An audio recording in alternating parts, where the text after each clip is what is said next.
Welcome back to Dispatch Faith. I'm your host, Michael Reneau. Joining me this week is Bonnie Kristian. Bonnie is the editorial director of ideas and books at Christianity Today. She's also a fellow at Defense Priorities, a foreign policy think tank, and the author of two books, A Flexible Faith, published in 2018, and Untrustworthy, published in 2022. She also wrote last week's Dispatch Faith essay, basically imploring folks to find ways to get along with their neighbors, with their friends, with folks in their faith communities after the election. And that period is what we now find ourselves in. Bonnie, thanks so much for joining us this week. Yeah, thank you so much for having me. Yeah. Well, let's just get right in. You and I are recording this on Thursday morning. When we set this up, I don't know that I'll just say I didn't expect to know the results of the election necessarily by Thursday morning. I kind of envisioned what would happen what happened in 2020 would happen again this year. But we're sitting here on Thursday morning, and Donald Trump has a really a resounding victory. Outlets like ours at the Dispatch, we reported there were certainly pathways because the polling was so tight for something like this to happen. I'm not sure how many of us thought that it actually would end up being this way, with Donald Trump winning 329 electoral college votes. But let's just start with kind of initial reaction to the vote. Were you yourself surprised that things wound up the way they did? And I should say, too, you say all this, your perspective comes from someone who's in one of those all-important battleground states, Pennsylvania. Yeah, both campaigns had a final rally, I believe, quite close to me in the last day or two before the election. I'm in the Pittsburgh area, not too far from the Butler location where Trump had several rallies and where he was shot. It was not a huge surprise to me. You know, I noted in the Dispatch essay that I haven't really been venturing predictions, especially after 2016. That kind of seems like a fool's errand. But privately, as I commented in a piece that I published at Christianity Today this week, my lean has been Trump, and significantly because I didn't really see him losing Pennsylvania. And a lot of that for me has come down to there's a lot of Catholics. There's a lot of Catholics here, and that's been noticeable to me as I'm a relatively new Pennsylvania resident, only about 3 years, and coming here from the Twin Cities in Minnesota. Of course, you know, it's the land of like woebegone, tons of Lutherans. It was immediately obvious to come here and see like, oh yeah, this is a much more Catholic area. And thinking about the withdrawal of Joe Biden from the race, and as much as he is to the left of many Pennsylvania Catholics, he was their fellow Catholic and sort of more familiar. And so my thought about Pennsylvania and also Wisconsin, given the Catholic population there, was that the change in candidates, they might not go for Harris the way that they perhaps did out of sort of familiarity with Biden.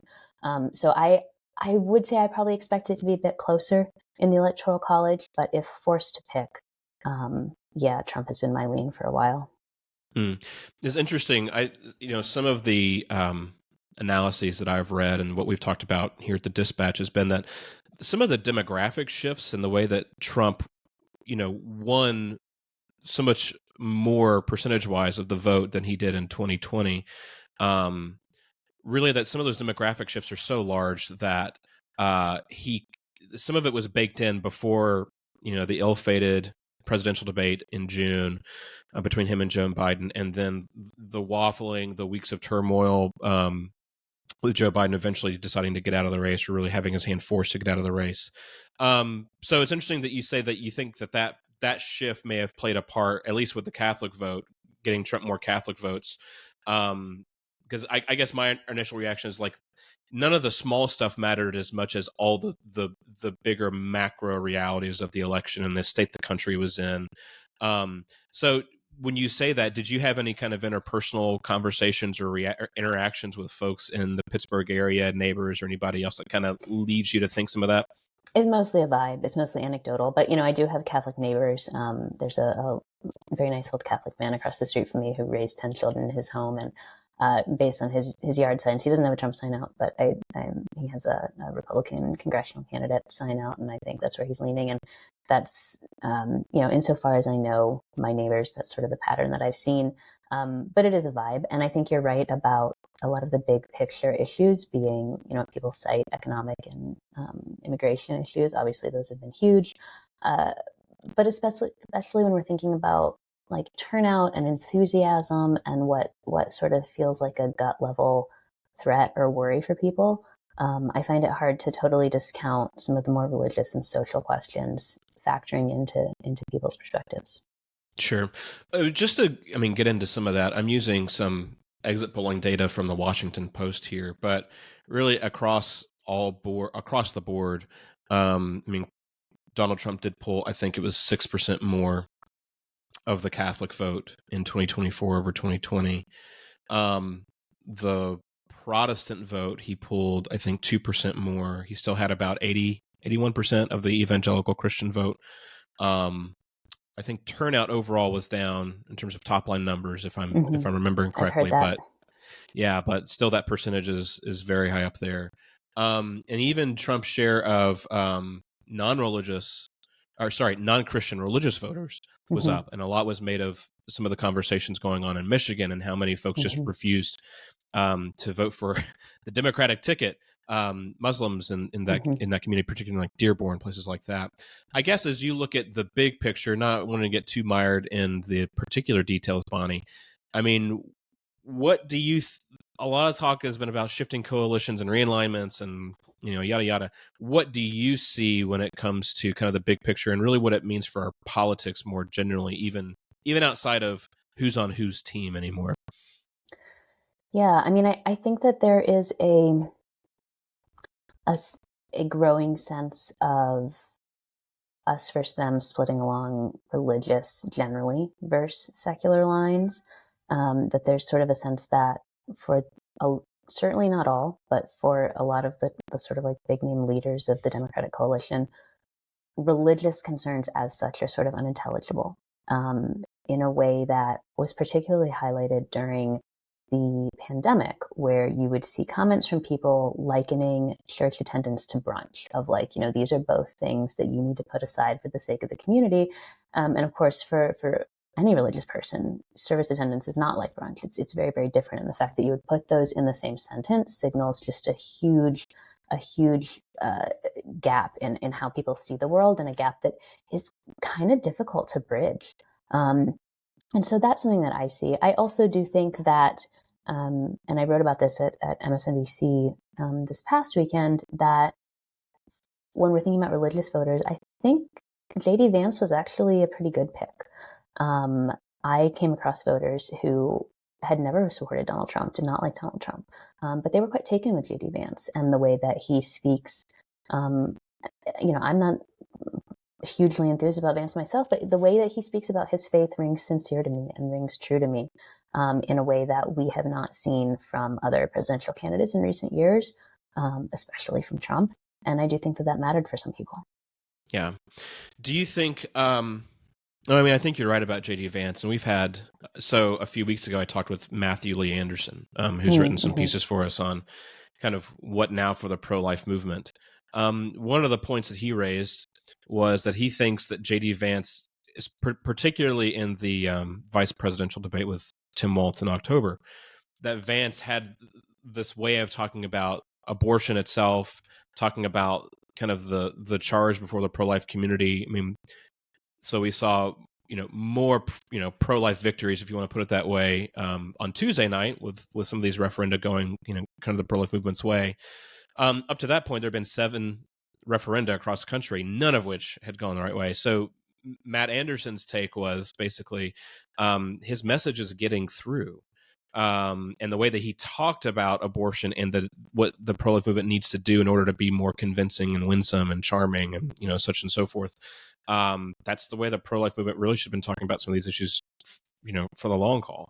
I think I am, I don't know. I guess I don't disagree with that. I am generally a bit more skittish on how sincere some of those remarks are, just knowing J.D. Vance's own history. But I think you're right. I mean, it seems like he has gotten through in a way that nobody else on the top of the GOP ticket really has when it comes to those issues. Do you think folks, more voters just kind of find him more sincere when he looks into the camera, when he looks across the dais at Tim Walz and, articulates these views?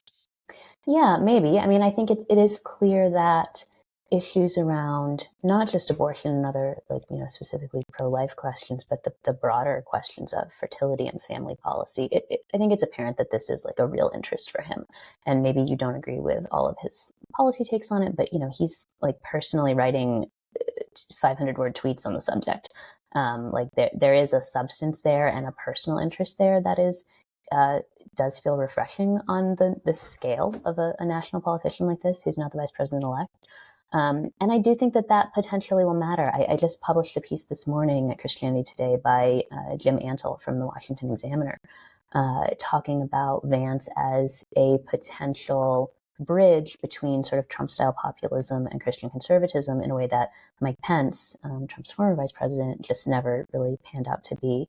And a lot of his argument is along similar lines. The way that Vance talks about family, the way that he talks about pro-life issues and fertility issues, it does have a different ring to it, and in a way that is appealing to people. So one of the conversation points I hear often, and just in talking, I don't want to get too far into anecdata, but in talking with people I go to church with, friends, family, folks like that, there's this. Some of it is kind of what Donald Trump and kind of the new right has heralded in with the uniparty of old in Washington, D.C., the Republican Party and the Democratic Party 15 years ago, 20 years ago, didn't really look that different from each other. We had a lot of the same outcomes, et cetera, et cetera. That's a theme, so that travels throughout. But there does seem to be, when it comes to pro-life, the pro-life conversation in general, you drew that dichotomy between Mike Pence and J.D. Vance. I don't really know of anybody who really believes Mike Pence was a fraud or a fake, that he didn't earnestly believe everything he stood for, but he still kind of gets lumped in. And I don't mean to focus on him. He's emblematic, right? He and others like him, kind of old school, Reaganite Republicans, kind of get lumped in, the old uniparty sort of understanding things. What do you think of J.D. Vance's, whether it's his style and tone and the way he talks about things or actual policy ideas themselves? What do you think it is about it that kind of has broken through? It's hard to say, because one of the things that Antle pointed out in this article is that Vance went along with Trump's endorsement of IVF, and he's on the ticket with a candidate who in many ways has backed away from the pro-life position. So it's clearly not just a straight policy question. I think it is significantly about style and vibes, but I also think it helps that he is a young father right now. Like, he has kids of his own that he is actively raising, whereas Pence, was grandfatherly by the time he reached the vice presidency. And that is, it's not a policy issue, but I do think that matters. People who are currently raising kids look at Vance and think like he gets it, whereas Pence slots into potentially the stereotype of like unhelpful boomer grandparents who don't want to watch their kids for you. Yeah. Well, I want to keep talking about some of these things, but to kind of shift gears slightly. I mean, the premise of your piece for us last week was all about kind of anticipating this, anticipating things to be, the division that we have seen in the last several years to continue. And division among Christian communities and I think among faith communities more generally too. Premise being just there are ways to get along. We ought to get along. We ought to seek those things. And then you published, I believe the morning after the election yesterday, a piece of Christianity Today kind of exhorting Christians in particular to abide by certain principles and certain, practical advice. I guess, coming out on this side of the election, and, again, I would not have put money on it being as kind of lopsided as it ended up being. But now that we're on the other side of the election, do you think generally will be harder for some of these groups, and, again, particularly faith groups, to find ways to get along going forward? Do you think it is any easier? I guess anytime you kind of cross the threshold of an election itself, it gets a little bit easier, just just automatically, right? Because the campaigning's over.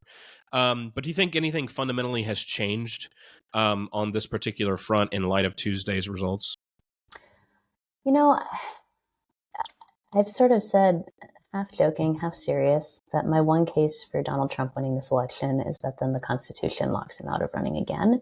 And, the Republican Party can say like, oh, Donald, I'm so sorry. Our hands are tied. We would love to have you again, but it just is what it is. It's in the Constitution.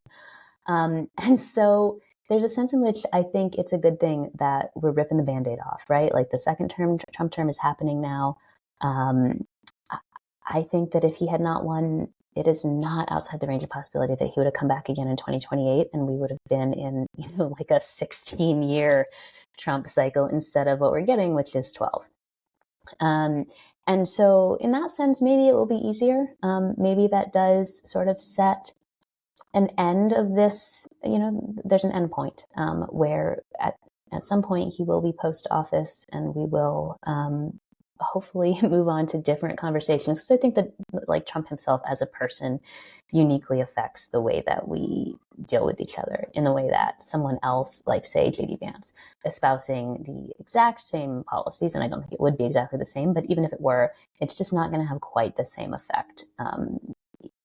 The ubiquity of Trump's face and voice and his manner of speaking and being really affects people in unique ways.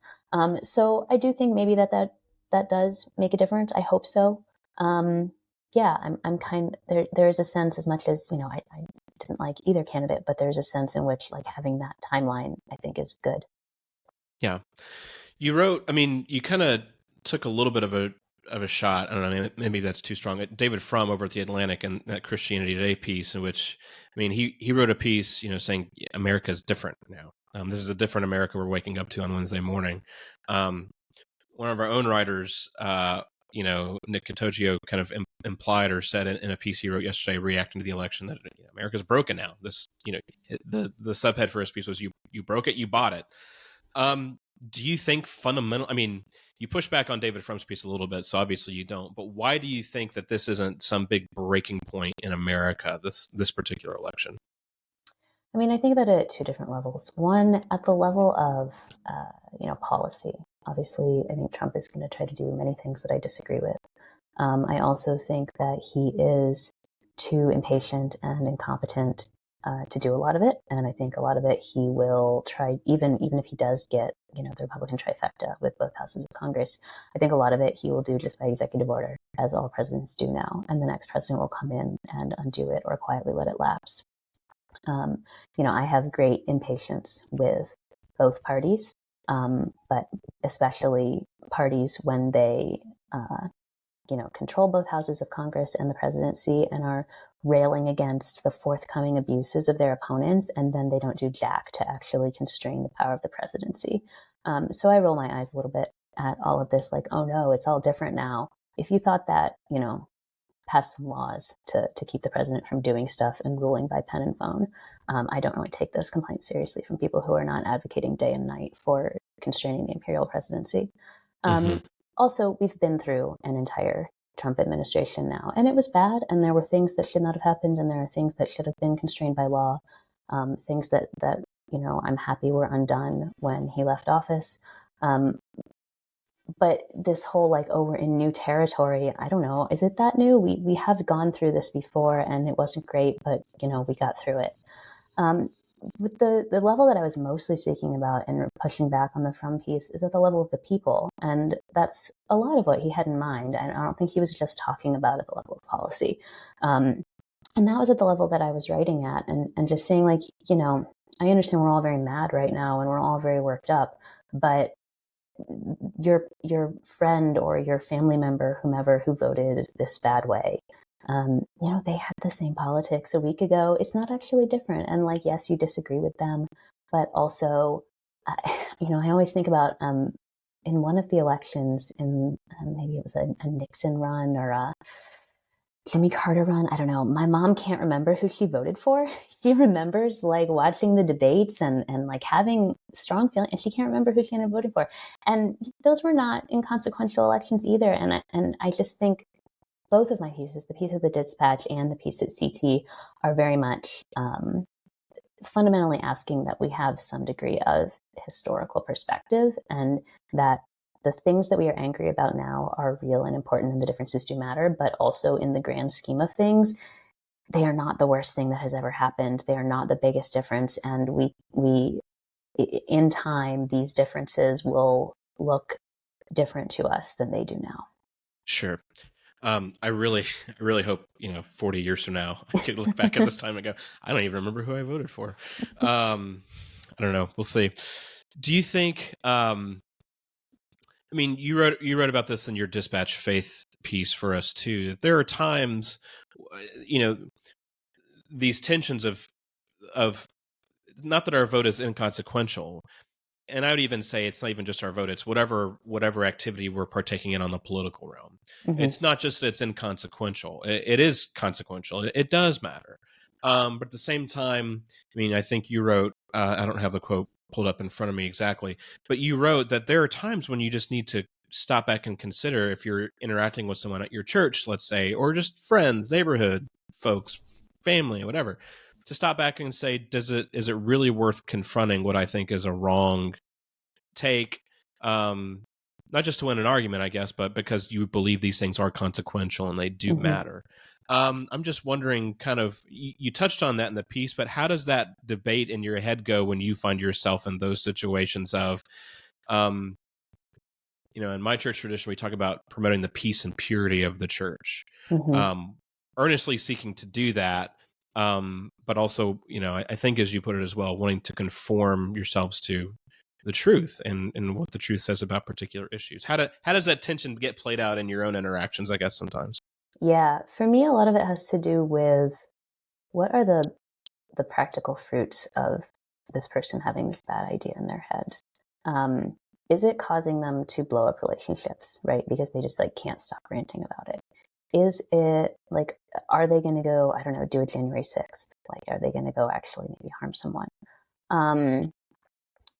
Or is it just, and as it relates to faith, is it drawing them away from like basic Christian orthodoxy? Mm-hmm.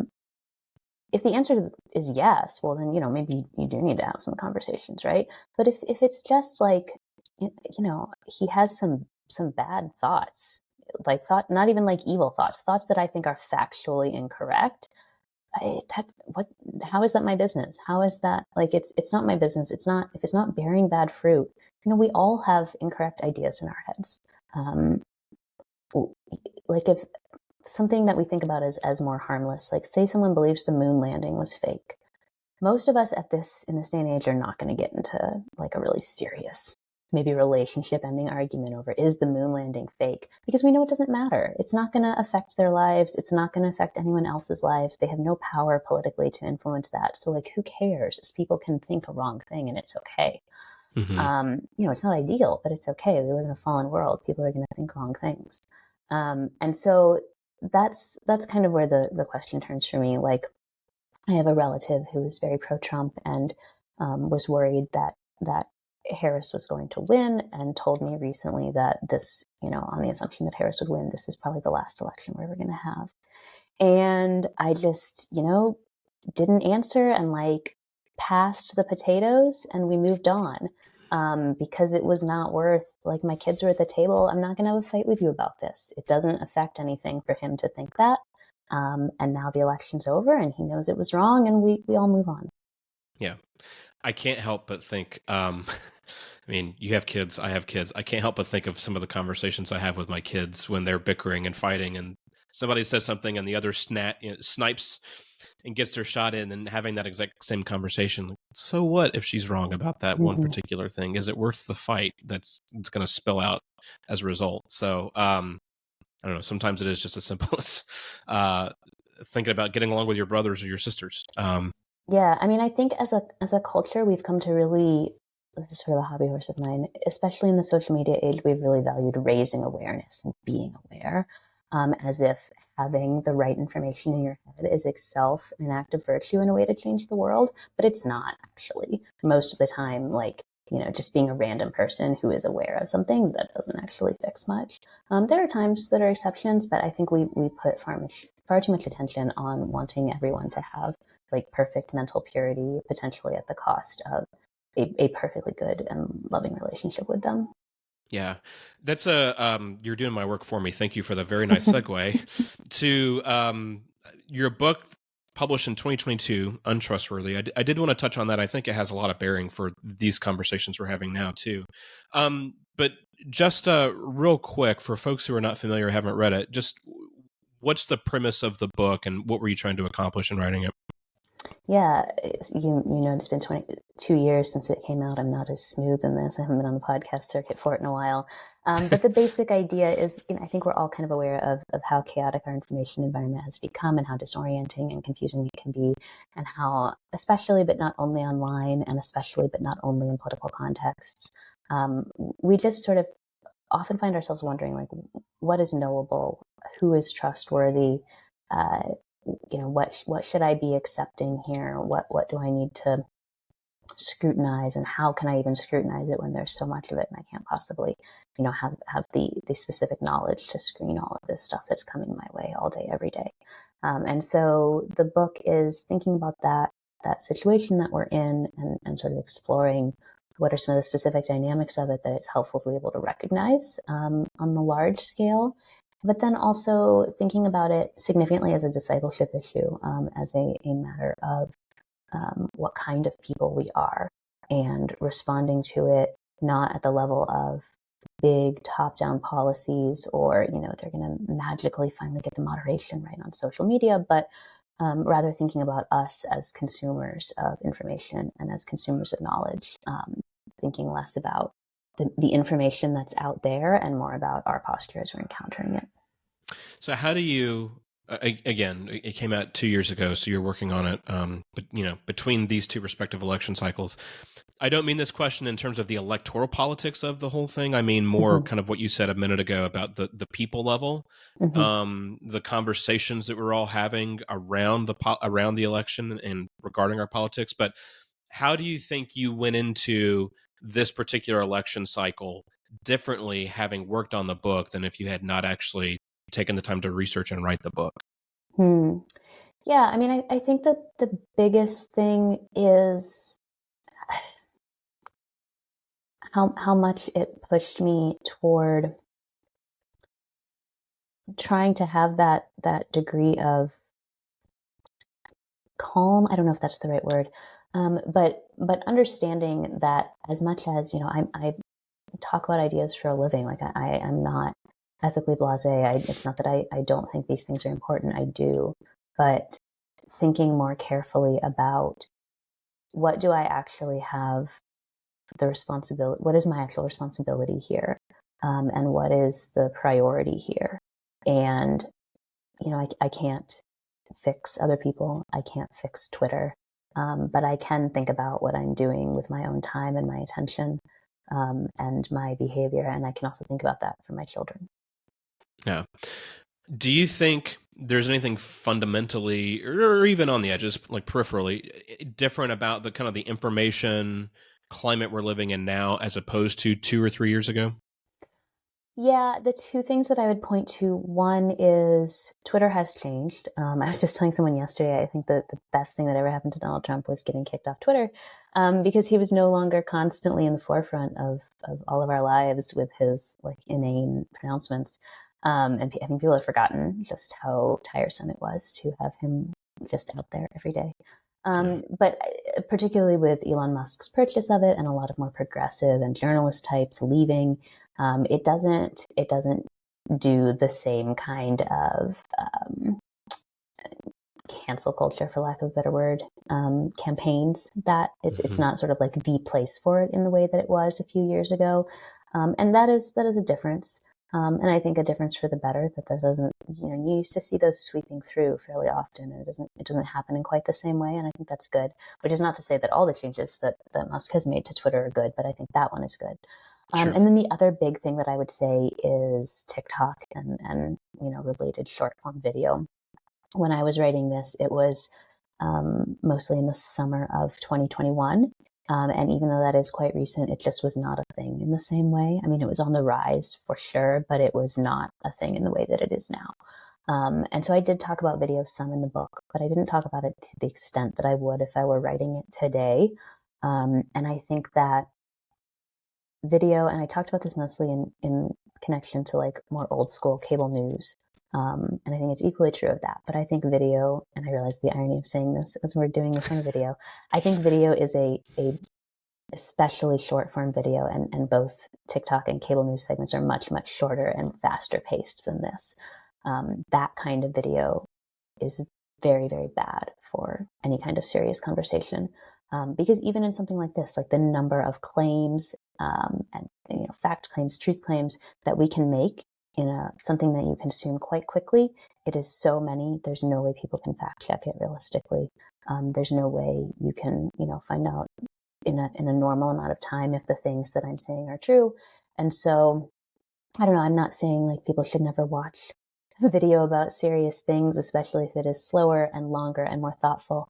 But I do think that it's important to hold it lightly. And I think that when we're talking about that kind of short form frenetic video, it's absolutely pernicious, and that's a major difference. I hate to tell you, we're making our premiere today on TikTok with that actual clip that you just. Well, so you can put this on there. No. Immediately get lots of hate. One of the I mean, this is well, I'll just spit it out. One of the storylines right as we were going into the election was the fact that Donald Trump appeared on Joe Rogan's podcast, video and audio, right? Yeah. No one's checking on that. Right, the complete opposite of kind of what you're talking about. But I mean, I think it was NBC News reported that, talking to voters in Arizona, I think, I could be wrong. People were at the polls saying, I'm here voting for Donald Trump because he showed up on Joe Rogan's podcast and Kamala Harris did not. Make of that particular soundbite what you will. But one of the things that goes on that you talked about in your book a little bit too is the kind of the decentralization of media voices and kind of media influencers. I don't think that's going to stop. I don't think it's going to slow down. Once you let the toothpaste out of the tube, you can't put it back up again. But I guess as that kind of continues and media climate splinters more, what from your work on the book or elsewhere would you kind of advise consumers to kind of watch for as they're getting sucked in? I just think back to conversations I've had with people at church, and or not just church, elsewhere too, but there's always some new influencer on, whatever, pick your platform. And I feel like I have to go figure out, okay, is this person an honest dealer or not before I, weigh in with an opinion if somebody asks me about that person. Yeah. I mean, the single biggest thing that I tell people is to really narrow the number of topics that you follow in the news. Don't try to go for sort of big picture, I know everything that's going on in the world, but pick, maybe half a dozen things, immigration policy or, I don't know, environmental policy, whatever it is that you're interested in, and follow that closely and develop some real expertise so that as you are encountering those random new voices or new outlets or new writers or whatever the case may be, you have some background of knowledge to actually competently assess it. And then, sort of just leave the rest of it be. Like, you may need to sort of cram before an election so that you have a sense of like where things are, big picture. But day to day, trying to keep up like that level of awareness about everything, I think that that's not something that most people need to be doing, and not something that most people can do well. I think people, we just don't. It's our job to an extent, right? But for people who have other jobs, there's just not enough hours in the day to be competently informed about everything that's happening. And so my biggest advice is to just sort of, focus on the things that you're going to focus on, and then just kind of let the rest of the stuff go. If you do find yourself reading about it, remember that this is not something you know that much about, and don't, maybe change your life or your politics on the basis of something in that area. So yeah, I think that's it. I do think that thinking a little bit more critically about medium, video versus print, long versus short, these kinds of things. I think that that's helpful. And I think that it's helpful to think about, this thing that I'm reading or watching and I'm getting worked up about it. Would I still want to read or watch or get worked up about it in like a day or a week? And if the answer is no, then is it really worth your time right now? Probably not. And I think that that's the case with a lot of the short form video stuff. Like, there's a reason why people have to keep churning this out, because it doesn't matter for more than a day or two. And I would suggest that maybe in that case, it doesn't matter at all. I think even for folks like you and me, there still is not enough time in the day to really be fully informed of things. And even when we're spending 8 or 10 or 12 hours a day doing it for our jobs. No, I think one of the things that I think it was in the introduction of Untrustworthy, you wrote about friends interacting with their parents, um, and they're getting all spun up about whatever the topic du jour is. And your friend, I think the way you put it was your friend was able to remind them of, hey, you have grandkids. Look at all the things that are going right for you, but just kind of giving them air, as in air to breathe. That's not the same thing as all the conspiracies or all the, not even conspiracies. It could just be whatever the outrage of the hour is. Particularly, that kind of stuck with me when I read that. Just reminding people to take some air or go touch grass is another way to say it for the very online, I guess. Yeah, I mean, I think it is helpful to remember that there is a life off of your phone, and it's probably better in a lot of ways. Yeah. Bonnie, thanks so much for taking the time to be with us. I appreciate your work, obviously, for Dispatch Faith. I appreciate your work at CT and elsewhere. Where can folks find you if they want to keep up with you? Yeah, well, my primary writing place, of course, is at CT, christianitytoday.com. I also do have a Substack of my own, which is at Bonnie Kristian at substack.com. If you Google me, you'll find me. I'm on Twitter. And yeah, that's about it. Thanks so much, Bonnie. I enjoyed the conversation.